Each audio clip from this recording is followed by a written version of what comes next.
Operating systems are the most powerful idea you've never thought about. You touch one every day, probably right now, and you've never once asked what it actually is. Here's the strange part. An operating system isn't a thing, it's a negotiation.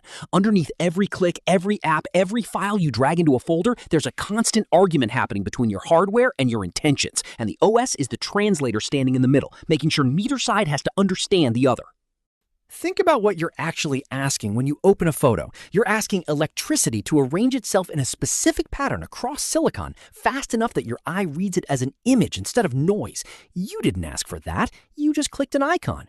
The operating system took your simple intention and turned it into millions of decisions you'll never see. Which transistors fire, which memory gets allocated, which process gets priority over which other process, fighting for the same processor in the same instant. That's the part nobody tells you. Your computer isn't doing one thing, it's doing thousands of things simultaneously. And the OS is the reason you experience that as one smooth thing happening. Underneath the calm interface is barely controlled chaos, and you never see the chaos because the entire job of the system is to hide it from you. This is where it gets philosophical. An operating system is, in a very real sense, a value system. It decides what matters. When your processor is overwhelmed and 10 things want attention at once, something has to decide who goes first. And the rules for that decision were written by humans, encoding judgments about importance. Priority isn't neutral, it's policy. And the policy isn't the same everywhere. This is where the three big systems stop being just different skins and start being genuinely different philosophies, wearing a desktop as a costume.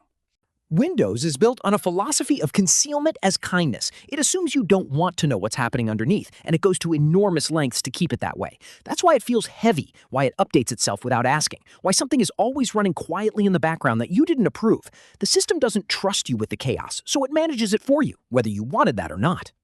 Mac takes the same instinct, concealment, and turns it into an aesthetic. Apple's OS isn't just hiding complexity, it's curating it. Every interaction is smoothed, every edge sanded down, every choice pre-made by someone else so you never have to make it. It's the most polished negotiation between hardware and intention you can buy. And the cost of that polish is freedom. You don't run the system runs you, gently. And most people never notice the leash because it's made of silk. Linux breaks the deal entirely. It's the only one of the three that says openly, here's the chaos, deal with it yourself. Nothing is hidden by default. Every process, every permission, every decision the kernel makes is something you can see, if you're willing to look. That's why it feels harder at first. It refuses to make the judgment calls for you. But that's also why it feels like the only one of the three that respects you as something more than a user to be managed. It doesn't translate the negotiation. It hands you a seat at the table. And once you see that, you start noticing the same pattern outside computers entirely.